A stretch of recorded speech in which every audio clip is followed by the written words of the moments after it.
Well, hi, Mike. Thanks for joining us and spending some time talking about relational thinking. Do you want to just give a greeting first to our friends in South Africa? Yes, I'd love to greet the friends in South Africa. I'm sorry I can't be with you. I did hope that I would be able to travel down and spend a few days in South Africa and be present for the start of this course, but it just hasn't worked out. So this video link is, in relationship terms, a bit second rate, but still, I hope, a lot better than nothing. Uh, I'd like to welcome you onto the RSI course. There is growing interest in many countries around the world now in relational thinking, and I was in Singapore for the first evening that they held there of an RSI relational thinking course just a few weeks back.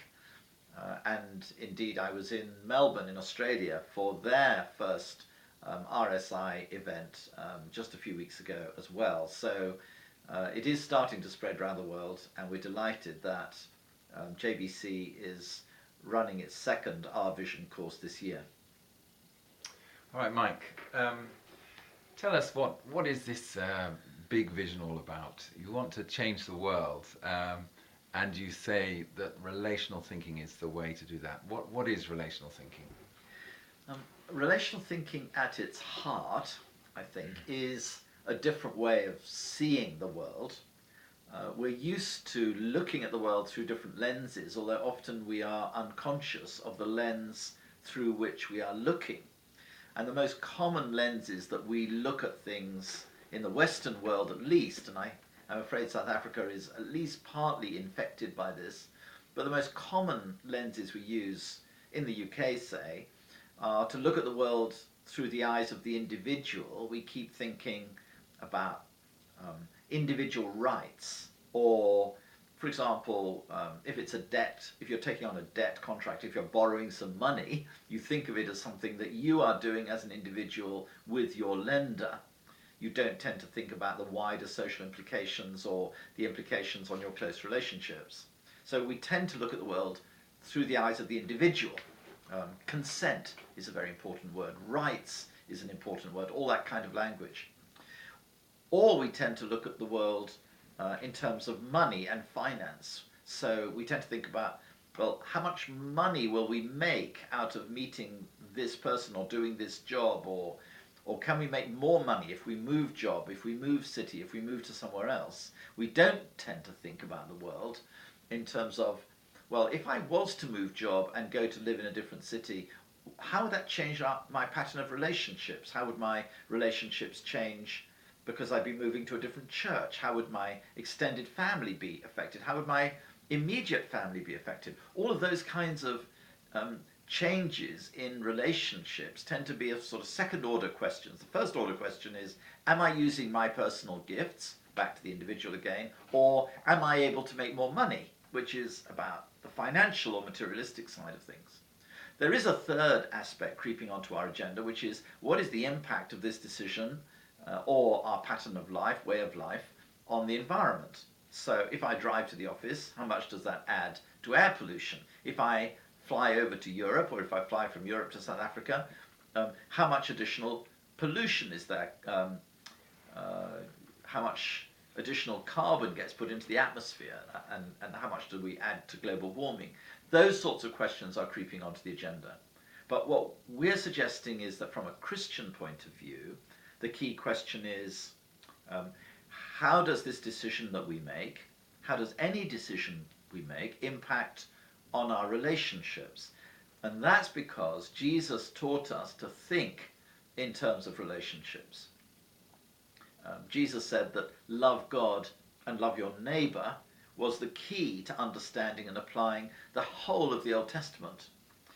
And if you think about Christianity as being most fundamentally about relationships between the Father, the Son, and the Holy Spirit, and the Trinity's relationship with us and our relationships with one another, then you realize that the key to understanding reality in the end is the theme of relationship.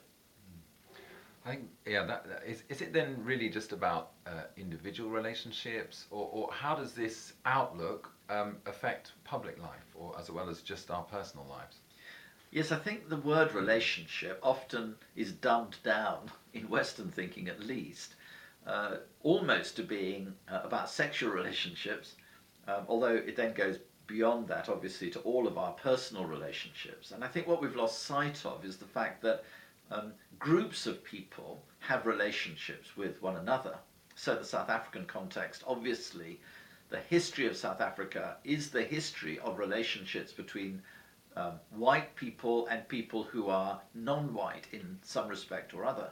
But it's also, if you go back further in history than before the time that the whites arrived, it was about the relationships between different ethnic groups. So how did the Xhosa relate to the Zulus, or with the Swana, or other people groups in South Africa? So relationships between nations, ethnic groups, or between churches, or in today's world between organizations. How do retailers relate to their suppliers? For example, how do people in schools, teachers relate to their pupils? How do teachers relate to parents of pupils? All of these kinds of relationships between groups of people play a very important part in our lives and are very much on God's agenda, at least according to the Bible. And how can this affect organizations then? I think it can affect organizations in all sorts of ways. King 3 in South Africa is a new corporate governance code. That is, it's a new code of behavior that organizations are meant to adhere to, developed by Mervyn King, who was a Supreme Court judge in South Africa. And what the King 3 report suggested was that we should start to think about stakeholders in companies, that is, customers and suppliers and shareholders and employees, of course, and all the different groups who contribute to making a company what it is. We should start thinking of these stakeholders not just as being there to help shareholders make more profits, but we should start thinking about these stakeholders as having a legitimate place at the heart of what a company does. So what Mervyn King suggested companies should do in order to get this on the agenda was that they should report every year in their annual report and accounts, which is the key formal document a company puts out. They should report every year in their annual report and accounts on the quality and strength of their relationships with all the key stakeholder groups, employees, customers, suppliers, and the rest. And that would then start to get companies to focus on those key relationships. So, of course, that plays directly into our space here. And what kind of measurement tools have you been able to develop to help with this kind of analysis? Yes, in the UK, we've done a lot of work, partly in prisons, between prison officers and prisoners, partly between health authorities and local hospitals, partly within companies, for example, in a large law firm, between partners and senior solicitors. In all kinds of organizational contexts, we've been looking at how relationships operate within and between organizations. So we've developed a set of tools based on being able to deconstruct relationships into their component parts. And I'm sure this will come up in the course and there'll be discussion of this, but we argue that every relationship is partly about communication, and of course we'll think about communication first, but it's also about a story which has momentum and an end goal and a direction of travel. It's about knowledge of each other, of the other party, whether that's as an organization or as an individual, and it's about power, and it's about shared goals and shared values. So all of those things are aspects of the relationship, and we found ways of asking questions through questionnaires and through collecting secondary information, published information, business information that is in the business information system that the company holds, all kinds of sources to look at how those relationships are operating using that five-way grid to break the information into its component parts. So using all of that objective and subjective information, we believe it's possible to measure relationships, not in the sense that you do in physics, where you get a very precise measurement of the weight of some substance or whatever it may be, but at least to start to get some numbers around it that are intelligible, that make sense, and that can be replicated. And that allows you then to have some sort of solid evidence base of what's going on in the relationship.